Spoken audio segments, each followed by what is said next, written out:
پھر بیوی سے مخاطب ہوا، جاؤ حمیدہ، تم ٹھاکر جی کے ساتھ چلی جاؤ۔ نہیں جمال الدین، مجھے اپنی آن کا خیال بھی رکھنا ہے اور تمہاری عزت کا بھی۔ تم بھی اپنے بچے کو ساتھ لے کر چلو۔ میں نہیں چاہتا کوئی اکیلی حمیدہ کو میرے ساتھ دیکھے، اور دوسری بات یہ ہے کہ یہ بات کسی کو پتہ نہ چلے کہ حمیدہ اوتار سنگھ کو دودھ پلاتی ہے۔ کبھی کسی کو پتہ نہیں چلے گا مالک، حمیدہ نے جلدی سے کہا۔ جمال الدین کو ٹھاکر کا بڑا پن بہت اچھا لگا۔ وہ اپنی آن کی فکر کرتا تھا تو دوسروں کی عزت کا بھی اسے دھیان رہتا تھا۔ وہ کمرے میں گیا اور سوتے ہوئے وصال الدین کو گود میں اٹھا لایا۔ پھر وہ گھر سے نکل آئے۔ راستے میں ٹھاکر نے کہا، آج جتنی بے وقت تکلیف تمہیں کبھی نہیں ہوئی ہوگی۔ تکلیف کیسی ٹھاکر جی؟ یہ تو ہمارے لیے خوشی کی بات ہے، جمال الدین نے کہا۔ ٹھاکر کو پھر اس بات کا خیال آ گیا جو اسے رہ رہ کر چبھ رہی تھی۔ ایک بات بتاؤ، اس نے کہا، تم دونوں اتنی رات کو کیوں جاگ رہے تھے؟ حمیدہ تو کل سے بے کل ہے ٹھاکر جی، یہ چھوٹے ٹھاکر کو دودھ پلانے کی تڑپ رکھ رہی تھی۔ اور جمال الدین کہتے کہتے رک گیا۔ یہ ٹھاکر کے لیے انکشاف تھا۔ حمیدہ چھوٹے ٹھاکر کو دودھ پلانے کے لیے؟ اور کیا، بتاؤ مجھے۔ لیکن جمال الدین چپ رہا۔ بتاؤ نا جمال الدین، ٹھاکر نے اصرار کیا۔ آپ خفا ہو جائیں گے ٹھاکر جی، اور یہ میں نہیں چاہتا۔ تم بتاؤ، میں خفا نہیں ہوں گا۔ جمال الدین چند لمحے سوچتا رہا، پھر بولا، یہ حمیدہ اس وقت غور کر رہی تھی، کہتی تھی حویلی جاؤں گی۔ ٹھاکر کی حیرت دو چند ہو گئی۔ کیوں؟ کہتی تھی اس وقت سب سو رہے ہوں گے، چپکے سے جا کر چھوٹے ٹھاکر کو دودھ پلا دوں گی، وہ بھوکے ہوں گے۔ ٹھاکر کے دل کو اس لمحے کچھ ہو گیا، وہ پگھلنے لگا۔ یہ عورت جو اس کی کچھ نہیں لگتی، اس کے بچے کے لیے تڑپ رہی ہے۔ وہ جانتی ہے اس کو کسی نے دیکھ لیا، اس کا پورا پریوار ختم کر دیا جائے گا۔ پھر بھی یہ کون سا جذبہ ہے؟ اس نے بڑی ممنونیت سے حمیدہ کو دیکھا۔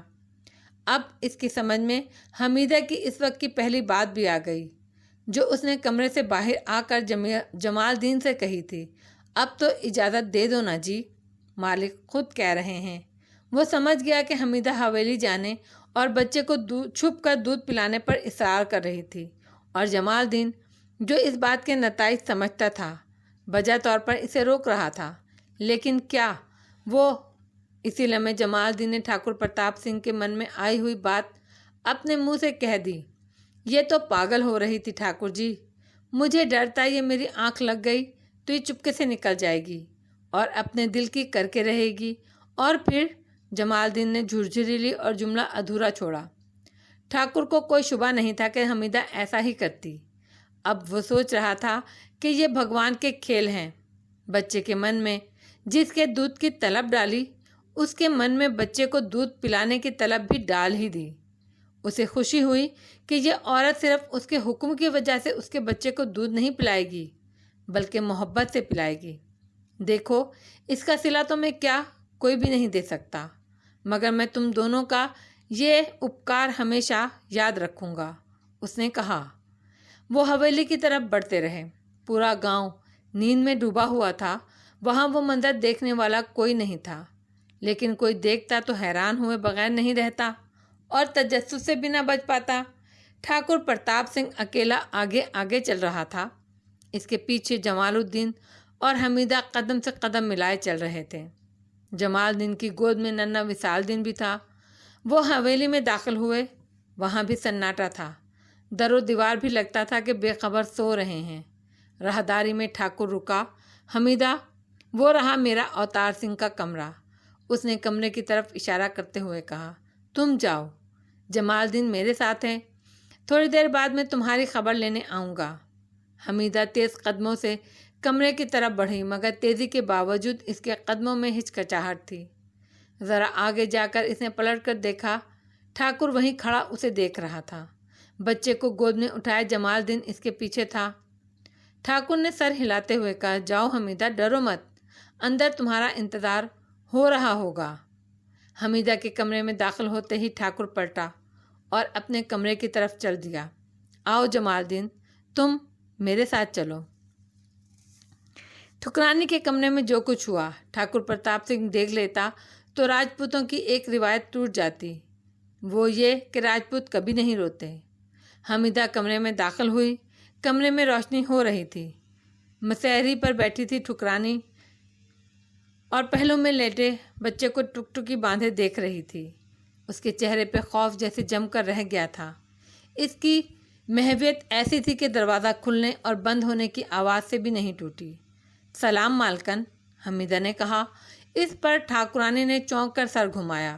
حمیدہ کو دیکھتے ہی اس کی آنکھوں میں چمک پیدا ہوئی۔ آجا حمیدہ، ہم کب سے تیری راہ تک رہے ہیں، میں اور میرا بچہ۔ اس کے لہجے میں بےتابی تھی۔ مگر سن حمیدہ، دروازے کی چٹکنی لگا دے پہلے۔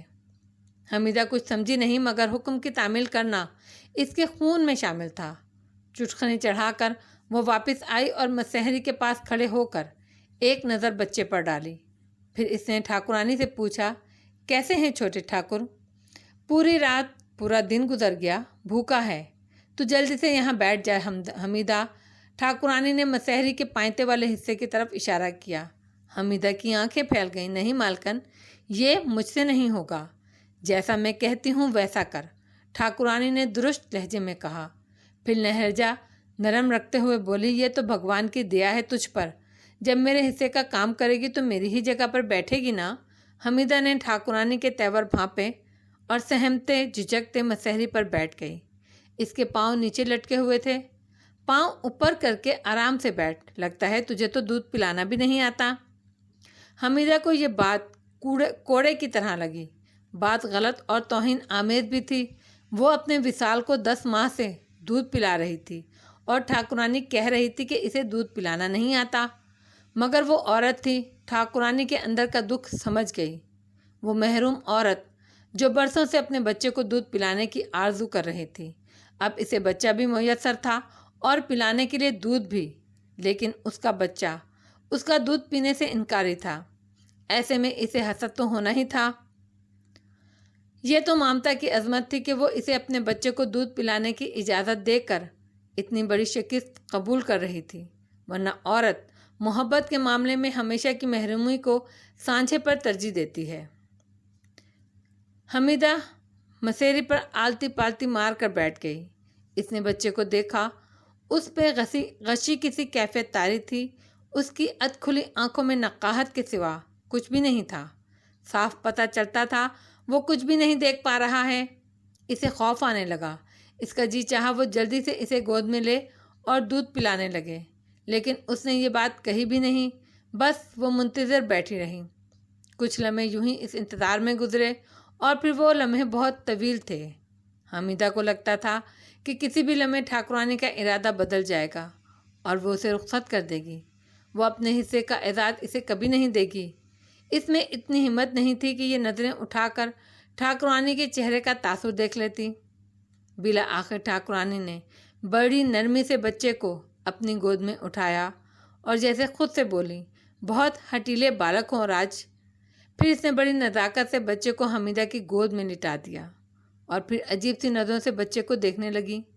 حمیدہ کی لمس کا گود کا لمس پاتے ہی بچے کے ننھے سے وجود میں کرنٹ دوڑ گیا۔